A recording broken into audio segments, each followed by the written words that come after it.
চলমান পরিস্থিতির কারণে মৌলভীবাজারে পর্যটন শিল্প নানান প্রতিকূলতায় মারাত্মক ক্ষতির মুখে পড়েছে। এই অবস্থায় প্রায় পর্যটক শূন্য হয়ে পড়েছে জেলার পর্যটন স্থানগুলো।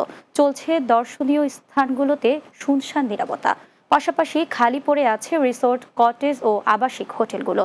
এই অবস্থা বিরাজ করছে চলতি বছরের মে মাসে শুরু হওয়া বন্যা থেকে। মৌলভীবাজার প্রতিনিধি আলী হোসেন রাজনের প্রতিবেদন, জানাচ্ছেন মাসুদ রানা। চলমান পরিস্থিতিতে চরম ক্ষতির মুখে পড়েছে মৌলভীবাজারে পর্যটন শিল্প, যে কারণে দেশ বিদেশে পর্যটকদের পদচারণায় মুখরিত জেলা এখন পর্যটন শূন্য। এই অবস্থায় চরম লোকসানে পড়েছে এই শিল্পের সাথে সম্পৃক্তরা। পর্যটক ব্যবসায়ীরা জানান, রিসোর্ট পরিচালনা করতে প্রতি মাসে খরচ আসে 25 লাখ টাকা। এর মধ্যে সব কয়টি বুকিং বাতিল হয়েছে। এখন যে পরিস্থিতি, আন্দোলন সাথে হচ্ছে কারফিউ, তার আগে ছিল বন্যা, সব কিছু মিলিয়ে শ্রীমঙ্গল বা পর্যটক এরিয়া এলাকাগুলোতে বড় ধরনের একটা ব্যবসায়ী দোষ।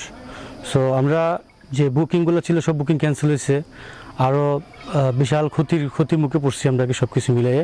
লাউয়াছড়া জাতীয় উদ্যানে প্রচুর টুরিস্ট আসতো, কিন্তু এই লাউয়াছড়া জাতীয় উদ্যানে এবার ছাত্রদের কমপ্লিট শাটডাউনের কারণে টুরিস্ট শূন্য হয়ে পড়েছে এবং লাউয়াছড়া জাতীয় উদ্যান থেকে অনেক টুরিস্ট বিমুখ হয়ে গেছে। এই কারণে সরকার লাউয়াছড়া জাতীয় উদ্যান থেকে প্রচুর রাজস্ব হারিয়েছে এবং টুরিস্ট বর্তমানে শূন্যের কোটায়। কোটা আন্দোলনের কারণে বর্তমান পরিস্থিতি যেটা হচ্ছে, লাউয়াছড়া জাতীয় উদ্যানে বর্তমানে টুরিস্ট একবারেই কম, যেটা বর্তমানে শূন্যের কোটায়।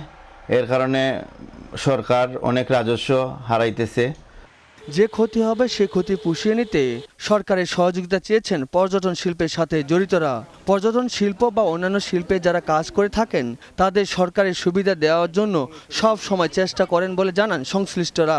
ক্ষতিগ্রস্ত যারা আছেন, যারা বিভিন্ন সময় চেম্বারের সহযোগিতা চান, বিশেষ করে ব্যাংকিং সেক্টরে অনেকেই আমাদের কাছ থেকে সহযোগিতা চেয়ে থাকেন, যাতে আর্থিক সুবিধা দেওয়ার জন্য আমরা অনেক সময় বাণিজ্যিক ব্যাংকগুলোর সাথে আলোচনা করে যারা ব্যবসায়ী যারা আছেন বা পর্যটন শিল্প বা অন্যান্য শিল্পে যারা কাজ করে থাকেন তাদেরকে সরকারের যে ব্যাংক সুবিধাটুকু দেওয়ার জন্য আমরা সবসময় চেষ্টা করে থাকি এবং আগামীতেও সেই চেষ্টা থাকবে। একের পর এক বিশাল ক্ষতির মুখ থেকে পরিত্রাণের জন্য পর্যটন মন্ত্রণালয়ের সহযোগিতা চেয়েছেন মৌলভীবাজারের পর্যটন সংশ্লিষ্টরা। Desk report, Bangla TV.